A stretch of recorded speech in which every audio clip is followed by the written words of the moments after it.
أعوذ بالله من الشيطان الرجيم بسم الله الرحمن الرحيم الحمد لله رب العالمين وصلى الله على محمد وآله الطيبين الطاهرين. Assalamu alaikum warahmatullahi wabarakatuh. Baganda bange mwina bebitibwa munzikize tutunulireko ebibozibwa mu kabuli era ne ansa zaabyo nga tetunaba kubitunulira muganda wange ow'ekitiibwa mu Surati Az-Zariyat aya 5:6 Allah subhanahu wa ta'ala agamba nti yatonda majini naffe abantu okujjako okubeera nga tusinza Allah subhanahu wa ta'ala illa liya'budun, okujjako nga tusinza Allah subhanahu wa ta'ala. N'olwekyo ekitutonza ffe abantu kubeera nga tusinza Allah subhanahu wa ta'ala. Mu kusinza Allah subhanahu wa ta'ala tulina okugezaako okutereza emirimu gyaffe, tulina okugezaako okukola ebyo Allah subhanahu wa ta'ala byatugamba okukola, okubeera nga tetusanga buzibu mu kabuli n'okuddamu ebibuuzo. Ekirala nga tetunaba kutunuulira era bibuuzo ebibuuzibwa mu kabuli ne ansa zaabyo. Si buli afa n'agenda mu kabuli ne bamuziika nti asanga obuzibu. Tekiri bwe kityo muganda wange. Era ne bino ebyogerwa nti simanyi Nabi Muhammad sallallahu alaihi wa alihi wasallam kabuli yamunyiga. Twagamba nti Katonda alamuza kisa na bwenkanya. Surati An-Nahl aya 9. Inna Allaha ya'muru bil adli wal ihsan. Allah subhanahu wa ta'ala alamuza bulungi na bwenkanya. Nabi Muhammad sallallahu alaihi wa alihi wasallam abeera nga uswatun hasana, kisho okulabirako ekisinga. Surati Al-Ahzab aya 21. Ate nga rahmatul alamina kiseeri ebitonde byonna ensi yonna. Surati Al-Anbiya aya 10:7. Tekikola sense onfuna bulungi omuntu ekiseeri ensi yonna okubeera nga Katonda amunyiga mu kabuli, nga kabuli emunyiga bamalayika nga bamunyiga. Kabuli enyiga muntu abadde tasinza Allah subhanahu wa ta'ala, ngera tugenda okulaba mu ayati ez'enjawulo ne ahadis ez'enjawulo. Onfuna bulungi kati nga mu Surati Al-Waqi'a aya 9:2 paka ku 9:3 kabuli n'olunaku lw'enkomerero bibeera bizibu jasiti eri omuntu nga tasinza Allah subhanahu wa ta'ala, ng'abadde mu jeemu. Onfuna bulungi yasanga ebibonerezo kati ng'ebyo by'ennaku lw'enkomerero, amazzi agookya mu kabuli, emisota na buli kimu. Ne bw'obadde ng'osaala twagamba nti Qur'ani ekolanga nuuru mu kabuli, ekolanga layiti kitangaala. Tusuubira kusangayo obuzibu muganda wange ow'ekitiibwa. Kituufu etiisa kabuli, naye ate oba ng'obadde otereza emirimu gyo tetulina okubeera nga tuggwamu ssuubi eri ekisa kya Allah subhanahu wa ta'ala nga watugamba nti la taqnatu min rahmatillah. Tetulina kubeera nga tuggwamu essuubi eri Allah subhanahu wa ta'ala. Inna Allaha yaghfiru dhunuba jami'a, agazambi gonna agasaasira. Mu Surati Zumar aya 5:3. Agazambi gonna agasaasira, ate agasaasira n'agafuula birungi nga twala mu Surati Furqan aya 7:7. N'olwekyo tulina kubeera nga tweraliikirira. Kabuli ebeera nnungi ku muntu ng'abadde akola emirimu emirungi. Onfuna bulungi ng'era mu Surati Al-Waqi'a aya 8:9. Omuntu asanga ssanyu ng'amaze okufa. Ne mu Surati Al-Fajr irji'i ila rabbika radiyatan mardiya. Ddayo wa Allah subhanahu wa ta'ala ng'osirimiddwa, ng'oli mu ssanyu, tolina buzibu. N'olwekyo kyekyo kye mbadde njagala okuwonako nga tunaba kutunuulira bibuuzo. Actually ne mu Tafsir Al-Kabir Al-Fakhr Raz waba nga annyonnyola eri aya y'okwagala abantu b'enju ya Nabi Muhammad sallallahu alaihi wa alihi wasallama n'okufuna ekkubo ettuufu nga mu Surati Furqan aya 5:7, okufuna ettuufu, okwekwata ku kkubo ettuufu eri Ahlul Bayt alayhimu salatu wassalaam. Agamba nti man maata ala hubbi ali Muhammad basharahu malakul maut bil janna thumma munkarun wan nakir. Gwe obanga obadde ofa ng'okolera ku nkola ate ng'oyagala abantu b'enju ya Nabi Muhammad sallallahu alaihi wa alihi wasallama, malayika ow'okufa akujjira na ssanyu kw'ogatta ne munkar ne nakir abajja nga bamaze okuziika, okubuuza ebibuuzo. N'olwekyo mu bufuzi kyetubadde twagala okola ki? Okutangaaza nga tunabagenda ku bibuuzo. Ekibuuzo ekisooka kigamba nti man rabbuka, omulezi oyaani? Automatically omulezi waffe Allah subhanahu wa ta'ala. Okuddamu ekyo ekibuuzo obulungi tetulina jasiti kubikwata bukwasi mu mutwe okukulambinga. Tulina okubeera nga tukola amateeka ga Allah subhanahu wa ta'ala nga watugamba okubeera nga tugakola, okutegeera nti Allah ali omu, teyeetaaga kintu kyonna. Nfuna bulungi mu surati al-Ikhlas. Era n'okutegeera nti Allah subhanahu wa ta'ala yatonda omuntu era yamulondera. Tulina kubeera nga okola shirik. Tuteekeddwa okubeera nga tugoberera amateeka gonna aga Quran obutasanga buzibu. Amateeka ga Katonda ne tugakola, byatugaana ne tubivaako, muganda wange ow'ekitiibwa. Ekibuuzo ekyokubiri kigamba nti waman nabiyuka, ate nabbi wo y'ani? Automatically nabbi waffe ow'ekitiibwa ye Nabi Muhammad sallallahu alayhi wa alihi wa sallama. Bino ebitambuzibwa mbu simanyi abashi abalina nabbi waabwe, simanyi ye Imaamu Ali, obwo bulimba, kuleeta bukyayi mu bantu, kuleeta bukyayi mu umma, kumenyaamenya umma. Onfuna bulungi? Nabbi ali omu ng'era Allah subhanahu wa ta'ala wagamba nti Nabi Muhammad sallallahu alayhi wa alihi wa sallama yasembayo wa khataman nabiyyin mu surati al-Ahzab. Nabi Muhammad yasembayo. Onfuna bulungi? Ate rahmatul alamina Nabi Muhammad kisa eri ensi yonna. Kati mu kubeera ekisa tuteekeddwa okubeera nga tumukozesa. Onfuna bulungi? Tuteekeddwa okubeera nga tumweyambisa. Tuteekeddwa okubeera nga tumweyambisa, okubeera nga tusabira wa Allah subhanahu wa ta'ala kye tuyita tawassulu. Era nga wagamba mu hadisi ez'enjawulo mu Sahih Muslim nti salullahi liwasila faman sa'ala liwasila halat lahu shafa'atu. Musabe Allah subhanahu wa ta'ala nga muyitiramu nze akikola yenna duwa ye yanukulwa. Ekituteekeddwa okubeera nga tumwekwatako era nga ne aya ezogera ku ekyo, okola tawassulu, okusaba nga tuyitiramu omuntu omutukuvu nga era we zigamba kati nga mu surati Yunus. N'ekirala Nabi Muhammad ono okubeera nga tusobola okuddamu ekibuuzo ekyo mu kabuli, tuteekeddwa okubeera nga twagala abantu b'enjuye nga Quran wegamba mu surati Shura 23. Tuteekeddwa kubeera nga tutugumbula abaana be, abazzukulu be, ba Fatima, ba Imamu al-Hussein. Funa bulungi? Tuteekeddwa okubeera nga tubeera careful. Tuteekeddwa kubeera nga tunyiiza Nabi Muhammad sallallahu alayhi wa alihi wa sallama, okubeera nga tusobola okusanga obwangu mu kabuli. Ekibuuzo ekirala ne kigamba nti ate eddiini yo, wama diinuka, eddiini yo ate eddiini ki? Eddiini Busiraamu. Eddiini ey'Obusiraamu yajjula nga Nabbi tannaba kufa, Katonda yagijjuza n'agiteekamu baraka n'ekisa kyonna mu surati al-Maida ey'okusatu. N'ekyo yaleka abasika be Nabi Muhammad sallallahu alayhi wa alihi wa sallam okubeera nga tetwetematemamu bibinja binja, okubeera nga buli kibinja kitugumbula kinnaakyo. Bano bagamba bano ffe tuli Basiraamu, bano temuli Basiraamu n'ebirala. Nfuna bulungi? Nga bwe twalaba mu surati An'am aya 65.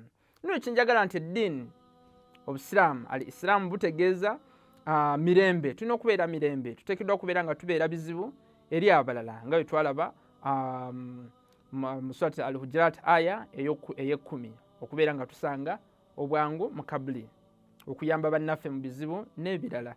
Ekibuuzo ekirala ne kigamba nti wama kiblatuka, ate mwolekerawa nga musinza Allah subhanahu wa ta'ala? Twolekera mu Kaaba, gye twolekera nga tusinza Allah subhanahu wa ta'ala. Ono propaganda simanyi abashiya balina Kaaba yaabwe, bintu bya bijwengete ebyogerwa abantu abatali bagunjufu, okubeera nga babuzaabuza umma n'okuleeta obukyayi mu Busiraamu. Nfuna bulungi? N'ekyo Kaaba gye tuteekeddwa okubeera nga twolekera nga tusinza Allah subhanahu wa ta'ala. Wama kitabuka kye kibuuzo ekirala.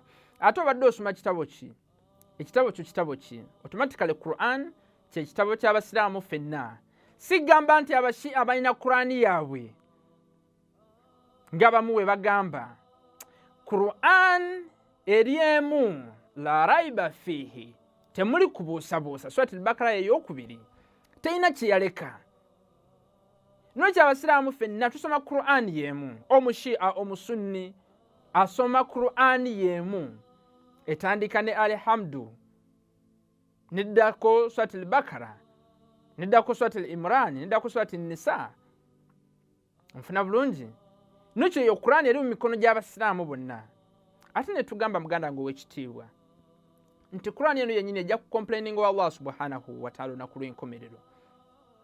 Surati Furqan aya 30.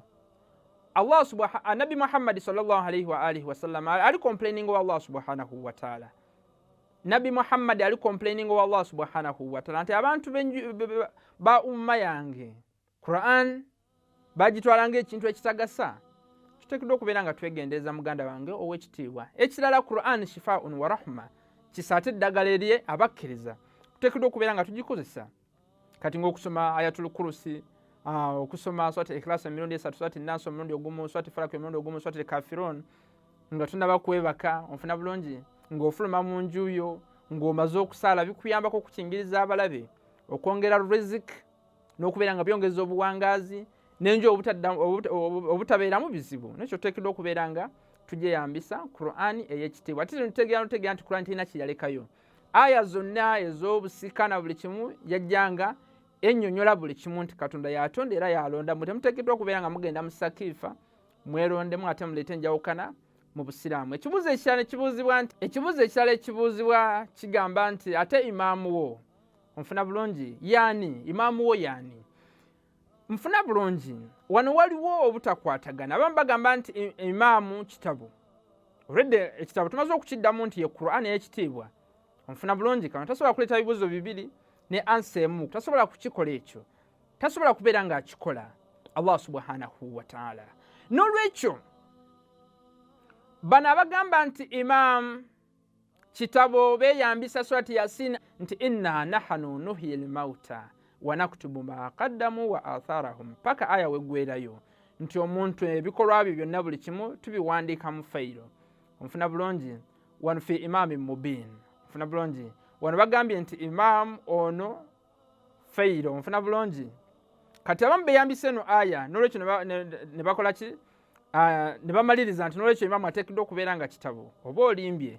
Mu kusooka twagamba nti eno aya wa Qur'an sometimes etegeerebwa abantu abajjudde mu kumanya. Ana madinatul ilmu aliyun babu, hanze ekibuga ky'okutegeera. Ate ali gwe mulyango. Yagala okuntegeera sooka oyite mu bantu b'enju Nabi Muhammad b'Ahlul Bayt alayhimu salatu wassalaam. Kiki ekisooka nga bwe twala mu surati Imran ey'omusanvu. Katonda yategeera zi aya ezimu n'ababbinkidde mu knowledge zi aya mutashabihati. Onfuna bulungi. N'olwekyo tusobola kubeera ng'okola ruling mulundi gumu nti n'olwekyo kino kitabo. Namba 2 abamu ne bagamba nti eno aya etegeeza bantu banju Nabi Muhammad sallallahu alayhi wa alihi wa sallama. Waliwo different opinions. N'ekyo twagala kiri kimu. Onfuna bulungi. Nti gwe tosobola kubesingako eno aya agamba nti n'olwekyo imaamu ategeeza kitabo. Kuba tulina ne aya endala ezoogera nti imaamu muntu. Nga sinatuuka ku aya singa bwe naakubuuza nti ani akusaaziza, tosobola kunziramu nti kitabo kyekinsaaziza kyekinkulembedde mu swala. Muntu yakukulembedde gwe tuyita imaamu. Kuba Qur'ani Katonda yagireeta engeri gye tutegeeramu ku nnimi zaffe. Onfuna bulungi muganda ng'owekitiibwa. Awo nga tweyongerayo mu surati al-Anbiya ya 73. Katonda annyonnyola obubonero bwa imaamu era akozesa eyo gundi lafuzi ya imaamu. Sooka obeere ng'osomawo. Onfuna bulungi. Agamba nti waja'alnahum a'immatan yahduna bi amrina wa awhayna ilayhim fi'la al-khairat. Onfuna bulungi. Wa iqama as-salat wa itaa az-zaka. Onfuna bulungi paka aya weggwerayo. Awo akozesezza muntu nti twabafuula baimaamu. Onfuna bulungi. Abakubiriza abantu abagaidinga abantu nga bakozesa amateeka gaffe, nga bayimirizaawo esswala, bawaayo zaka, ate nga balina yakini. Onfuna bulungi mu Allah subhanahu wa ta'ala. Baddu abalongoofu. Nukya wano imaamu akikozeseza nga ategeeza muntu. Actually ne mu surati Sajida aya 24 agamba nti twabafuula abamu baimaamu. Onfuna bulungi. Lamma sabaru, naye nga bagumiikiriza ng'obuzibu butuuseewo. Onfuna bulungi. Babono nga tubalaba baimaamu Hussein alayhi salatu wassalamu nga bataasa obusiraamu e Karbala, basitandinga against Yazid omulabe w'obusiraamu, okubeera nga bayimirizaawo eddiini ya Allah subhanahu wa ta'ala. Onfuna bulungi muganda ng'owekitiibwa. N'olwekyo kitwagala okugamba nti imaamu ateekeddwa okubeera nga muntu.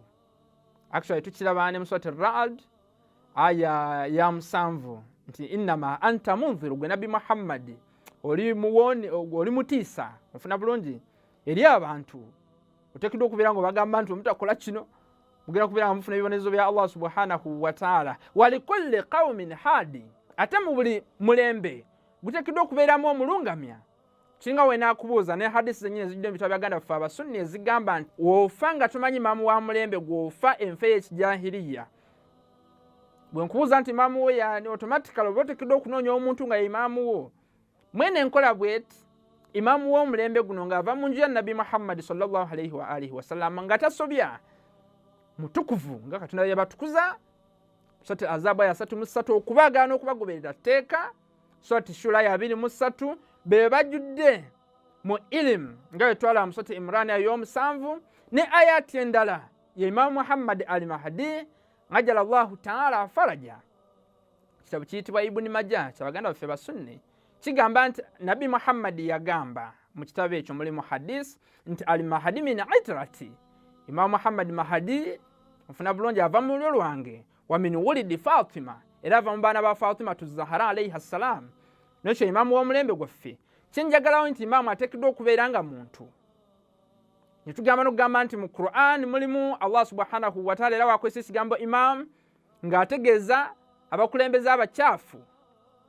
Ne hadisi nyingi nti imamu abeera muntu ng'ezigamba hadisi z'abaganda baffe basunni mu Sahih Bukhari, Sahih Muslim n'ebitabo ebirala nti imamu Ali alayhi salatu wassalamu imamu li mashariki wal magharibi, imamu wa buvanjuba na bugwanjuba, imamu wa buvanjuba na bugwanjuba. N'ekyo imamu ategeeza muntu era mu mbeera bweti nga wetugambye mu mbeera bweti nga watugambye nti ekiramu kya Nabi Muhammad kyali Qur'an inni tariku fikum thaqalaini kitaba Allah wa itrate ebizito bibiri byembaleseemu bwembyekwataku temugenda kubula. Nfuna bulungi yali Qur'an n'abantu b'enju ya Nabi Muhammad. Wa Ibn Abbas watu wabuuza Nabi Muhammad nti bebani abo ba ulul amri minkum mu surati Nisa aya 5:9 kuba Allah agamba nti tuteekeddwa okubeera nga tumutya Rasul n'abo bali mu buyinza. Nabi Muhammad abanyonyola b'imaamu bonna era hadisi z'abasunni ne ziruma abaganda baffe abasunni. Ekitabo kiyitibwa Ikmaluddin volume esooka page 253. Ekitabo ekirala ya Nabi ul Mawadda page 1017 kinyola b'imaamu 12 abakulembeze b'Obusiraamu nga Nabi avuddewo okuva ku Imaamu Ali, Imaamu Hassan, Imaamu Hussein paka ku Imaamu w'omulembe gwaffe Imaamu 12 Imam Muhammad al-Mahdi ne kiruma. Nekyo mu bufunze Imam abeera muntu. Waliwo ekibuuzo ekyala ekibuuzibwa tekisi kya mu grave si kya mu ntaana. Omuntu ayinza okugamba nti kati omuntu wafiira nga munyonyo omubiri gwe ne guggwawo abuuzibwa atya mu kabuli. Tugamba nti omuntu wabanga afudde agenda mu nsi ndala. Nfuna bulungi era mu nsi emanyikiddwa eyitibwa barzakh oba alamul arwahi, ensi ey'emyoyo. Nfuna bulungi nekyo wano waliwo opinion egamba nti myoyo gye gibuuzibwa. Nfuna bulungi n'ekiyitibwa jisimu mithali. Omubiri sometimes guyinza okubeera nga guyinza okufaanana nga guno naye nga si gwe guno. Kuba guno bwe guba nga tegulidde emmere guggwawo, bwe gufuna akabenje guggwawo, naye guli teguggwawo nga tulaba mu jjana tujja kubeeramu lubeerera. Nolwekyo mu bufunze gw'omusomo gwaffe muganda ng'owekitiibwa olina abantu bo nga bakufaako beera ng'obasomera Qur'an nga wetugambye nti Qur'an ddagala ate kisa eri abakkiriza. Surati Al-Isra ya 82 tugyeyambise okubeera nga tetusanga buzibu era n'okubeera nga tuddamu ebibuuzo obulungi mu kabuli. Wassalamu alaikum warahmatullahi wabarakatuhu.